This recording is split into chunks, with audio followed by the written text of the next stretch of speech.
Alors nous sommes le samedi 15 juin 2019, nous sommes de retour au Lavandou. J'ai quelqu'un à côté de moi, je vais lui demander de se présenter. Bonjour. Bonjour, je suis Olivier Pagès, le parrain du Salon du Polar du Lavandou. On vous a déjà vu sur une photo, c'était l'année dernière avec Brigitte Pagan. Oui. Ah oui. Le parrain et les responsables en fait. Et vous êtes parrain depuis quand? Je suis parrain depuis 7 ans. Depuis le début? Depuis la création, il y a eu une année où j'étais absent, j'étais en tournage et donc c'est Marc Zuret qui est venu me remplacer, gentiment. Mais sinon, je suis le festival depuis 7 ans. J'ai demandé à Brigitte, lorsque je l'ai interviewée à partir de Toulon au téléphone, j'ai demandé de savoir comment vous êtes connu et j'ai eu sa version, j'aimerais la vôtre. Ah, j'espère que c'est la même. Justement, on va comparer. Attendez, j'appelle Brigitte. Non.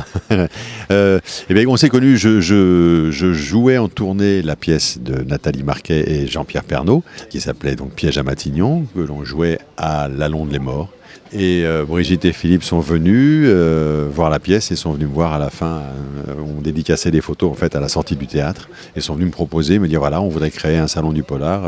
Est-ce que vous seriez intéressé pour venir être le parrain? Voilà, et j'ai dit bien sûr, avec grand plaisir. Et depuis, on s'est pris au jeu. Et c'est parti comme ça, et maintenant on se tutoie. Oui, j'ai vu.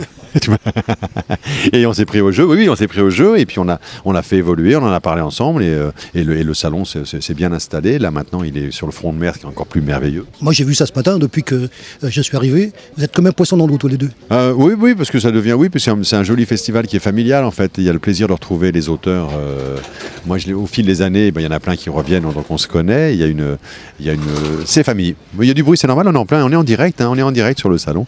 C'est famille, et donc c'est génial, parce que c'est convivial. Maintenant, on est sur le front de mer, donc c'est encore plus beau. C'est très beau, hein. Il y a même une grande roue derrière nous. Combien d'écrivains? Cette année, il y en a 23. Il y en avait un petit peu plus l'an dernier. On est monté jusqu'à 30-32, je crois, à une époque. Puis ça dépend des années, parce que là, je crois qu'il y a un même salon. Ce week-end, il y a un autre salon qui a lieu aussi à Saint-Maur, je crois, et je ne sais plus où. Donc du coup, les dates se télescopent un petit peu. Et donc, on a une moins grosse fréquentation. La particularité de ce salon, avec des tables rondes, d'après ce que j'ai vu. Ça, c'est cette année, c'est un essai. C'est un essai pour avoir... on a changé aussi la disposition du salon avec un truc plus central où les gens tournent autour des auteurs. C'est un test.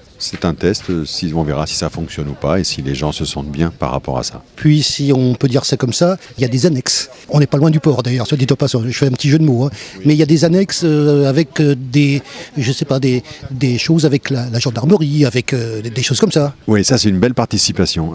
Depuis des années, en fait, la gendarmerie scientifique vient, installe son stand sous une tente et c'est extrêmement intéressant parce que il y a toute l'explication de comment décrypter une scène de crime. Ils expliquent très très bien aux gens. Il y a même aussi des jeux, les gens participent aux jeux. Le vendredi pour les enfants, il y a tout un jeu autour de la scène de crime. Hier, les enfants avaient de l'encre plein les mains. C'était très drôle parce qu'ils se sont amusés comme des fous à aller se tartiner les mains de produits spéciaux. Et non, c'est très très chouette parce que c'est une vraie belle animation où on rentre au cœur du métier de la recherche criminelle. Et c'est un bonheur de les avoir avec nous, c'est super. Ça se déroule sur 3 jours, hein, le vendredi après-midi. On vient vous voir le samedi, ça se déroulera également demain dimanche. Je vais poser une question concernant le vendredi, on n'était pas là. Comment ça s'est passé le vendredi? Je parle du point de vue de la météo. Comment dire, la météo, comment dire la météo était très venteuse hier. Je vais vous faire une carte météo avec des températures très chaudes. Il y avait un vent chaud qui soufflait, qui malheureusement d'ailleurs a permis à certains incendies de démarrer. Pas tout seul malheureusement, je pense, mais ça, c'est un petit peu dommage. Et donc du coup, le salon n'a pas pu se monter sur le front de mer comme d'habitude. Le vent était beaucoup trop fort et ni les tentes ni rien n'aurait pu résister de toute façon à ce vent. Donc il a été provisoirement transféré au centre culturel du Lavandou, là où il avait commencé d'ailleurs les 2 premières années. Détail intéressant. Oui, c'était qui est moins facile d'accès parce qu'il faut quand même monter là-haut et c'est pas sur un passage. Alors que là maintenant au front de mer, donc ce matin à 5h du matin, les équipes sont redescendues. La mairie nous a envoyé des équipes aussi. Monter les barnums, ça s'est fait ce matin. Ouais, monter tous les barnums ce matin à 5h, à partir de 5h, 6h du matin, démonter tout ce qui était au centre culturel, monter les barnums, tout poser tranquillement pour pouvoir ouvrir à 10h. Oui, enfin bon, quand je suis arrivé, il y avait de l'activité. C'était encore en mouvement, oui, mais Paris tenu quand même. Parce qu'à 10h, moi j'ai vu Brigitte, elle n'arrêtait pas. Ah, ça n'a pas arrêté. Oui. Chacun était dans tous les sens et ça a été une belle... il est monté, il est en place et maintenant... Donc c'est la première fois que c'est dans cette configuration? Alors, c'est la première fois que c'est comme ça en centrale avec les gens qui tournent autour. Avant, les tentes étaient sur le côté, les gens venaient au milieu. Il y avait une espèce de grande cour, de grand patio au milieu et les auteurs étaient sous les tentes. Et puis, il faisait très très chaud, c'était un petit peu lourd. Et là, le fait... Toujours à la même période? Toujours pareil, même période, à un week-end près, je crois. Et du coup, cette configuration permet effectivement peut-être un petit confort quand même, même par rapport à la chaleur, d'être moins anéanti, on va dire. Les écrivains, ici, les auteurs, comment ça se passe avec eux? Table de 3?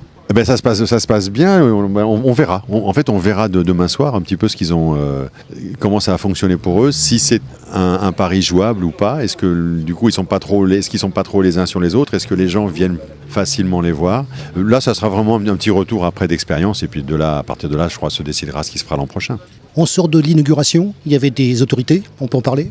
On peut en parler, bien sûr, c'est normal. Il y avait tout le personnel de la mairie, bien sûr, qui était présent, la Miss Lavandou, sa première dauphine, le capitaine de gendarmerie, enfin le reste, plus que capitaine, je pense, responsable de tout le Var, ainsi que des élus et tous les gens qui participent aussi bien à la culture qu'au développement ici, l'office du tourisme et autres. C'est chouette parce que le Lavandou soutient ce salon et est présent pour nous donner un coup de main, Brigitte et Philippe, et c'est super.